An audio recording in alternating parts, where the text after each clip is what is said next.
So I have a quarter surrounded in some iron here, X marks the spot video, with some foil on the top of it. Really tough target. About 1.5 inches, 2 inches above that target there. I got the Equinox, the Amphibio, and the Deus. And the Amphibio, with that 9-inch concentric coil there, is freaking spanking my other detectors' butts. The Oryx and the Deus.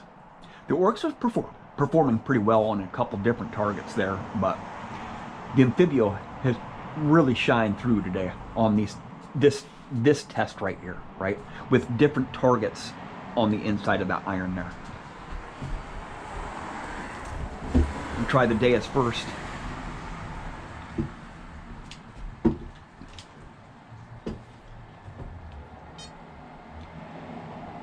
Deus Fast, stock Deus Fast program here, 14 kilohertz. Right.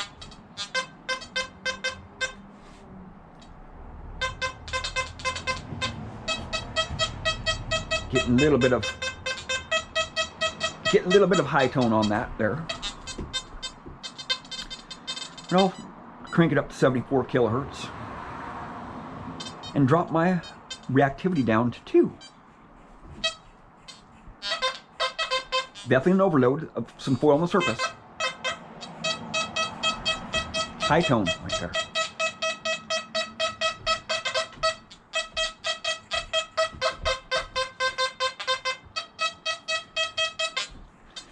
It's hitting it a little bit. Not really that good. But I'll try the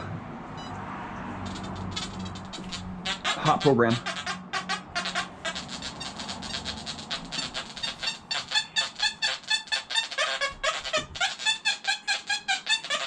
$14 stock hot program, right? Definitely some junk on the surface there, right? Back out of it.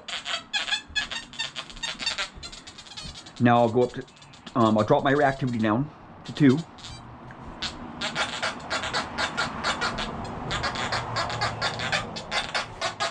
Listen to this foil here, and I raise my recovery speed up. Listen to it.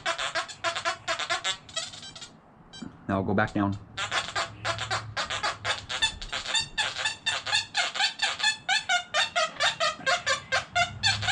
All right, recovery speed has a lot to do with it, and then I'll just raise my frequency up here, right? Definitely an overload because I'm in higher frequencies. It's going to respond to those lower conductive targets a lot better. But listen to the quarter down there.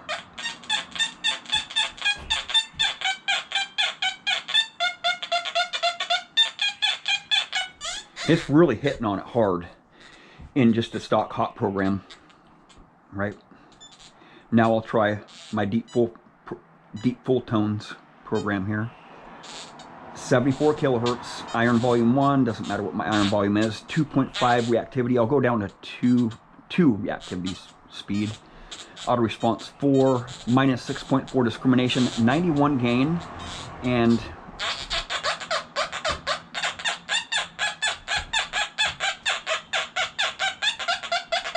see overloads on the foil. Right. Pretty crazy, man. I'll go down to 14 kilohertz. Gonna probably struggle on it.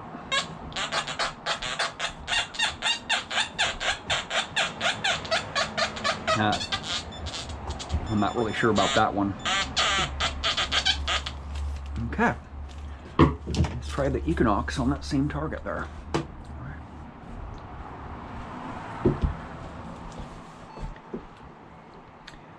Let's start out in Park 1 first here. Multi-frequency, iron on.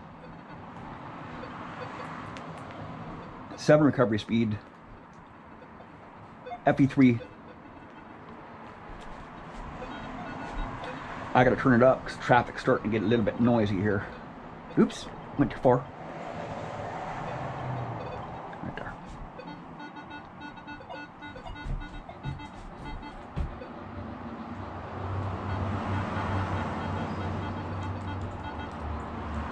I'm not even hitting it, right? Oh, it's hitting the quarter right there, right there. I'm at, it's hitting it pretty good.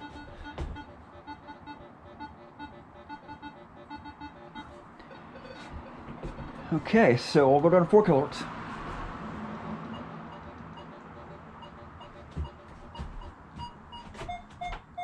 It's hitting it pretty good. I like that.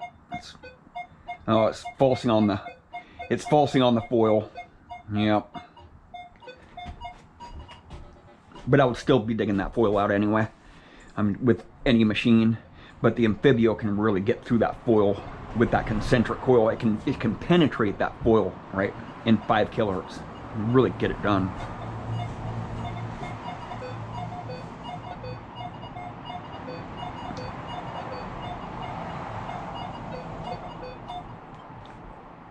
Five kilohertz. Multi-frequency just not doing it right. I'll go to Park 2 here.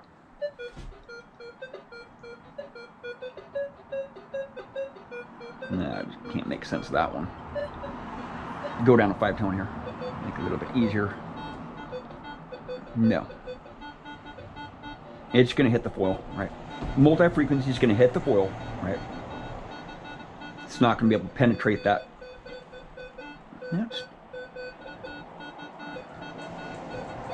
Might be hitting it a little bit there. It's probably falsing on the iron. I'm gonna see if it's falsing on the iron. Right.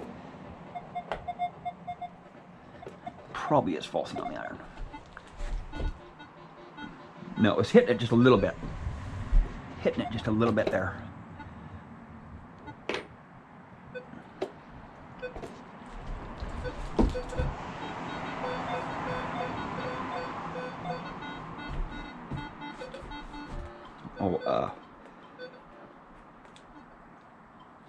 Raise my recovery speed up here just like to 5.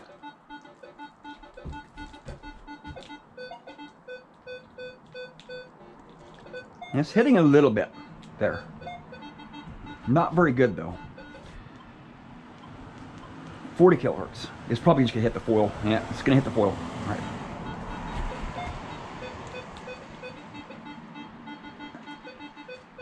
It's doing pretty good actually. Really jumpy tone, but it's hitting it still.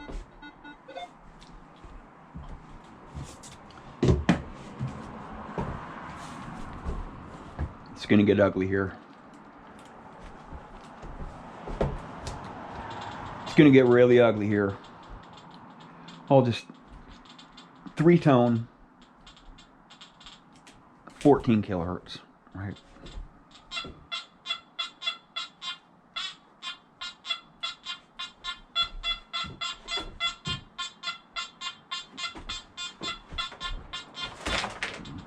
Five kilohertz.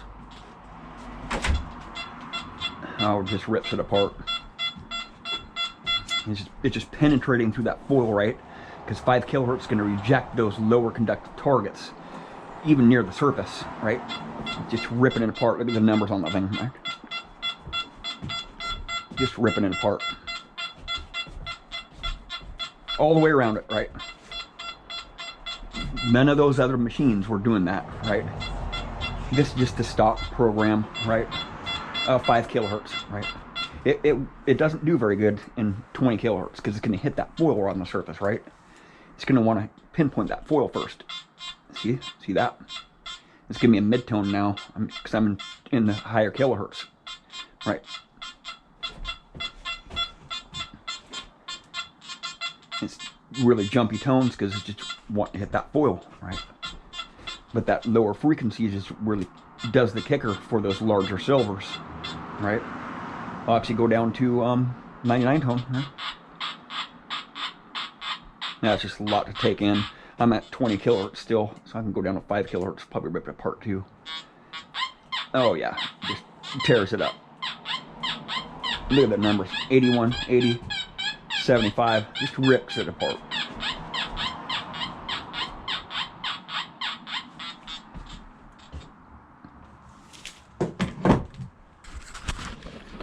Not all the time you're going to be in a situation like that, but that Amphibio works really good in the iron, man. With that 9-inch coil, it's been doing very well today in these tests. This is a pretty tough test, right? Normally I would dig out that foil on the surface there, especially with my Deus, because I can pinpoint that foil really good. But a machine that you want to really penetrate the stuff on the surface, I've had really good results with my Amphibio. Even though it's really hard to dial in, it's hard to learn, it's one of the more harder machines to learn. A lot harder than the Equinox. And with the Deus, it's much harder to learn the Deus than any other machine I've ever used. Actually, probably the V3i was probably tougher, because the V3i had so many settings and filters and just all kinds of stuff, right? But that was a stock program, 3-tone, you know, with the Amphibio with that 9-inch coil. It does really good in the iron, but if there's a lot of big iron, you know, it's going to overload and it's going to really struggle. You really have to do a lot of dialing in with the Amphibio. But you saw that, you know, it doesn't really take too much knowledge about the Amphibio to really get through the iron. But once you get in big iron, it's a lot different story, man. You really have to dial it in, drop the gain down. You can't, there's nothing you can do about your recovery speed, you know, because the recovery speed is tied in with the gain. So when you drop your gain down, your recovery speed is really slow. But I think that can have a benefit in some situations. But all around, the Amphibio is still a good machine. You know, it just needs an update really bad, you know, to get rid of that overload tone. If they were able to get rid of that overload tone, I would actually use the Amphibio a lot more, especially in the iron. But my batteries are charged up for my GoPro camera upstairs, and I'm going to head out, get into some iron here in a bed of iron, and I'm going to use my Amphibio with the 9-inch coil there, because it really is a good performing coil. Just the design of it's kind of funky, you know, it has those ears all the way in the back of the coil there. Makes it kind of awkward to swing around. But, well, thank you for watching. Please subscribe.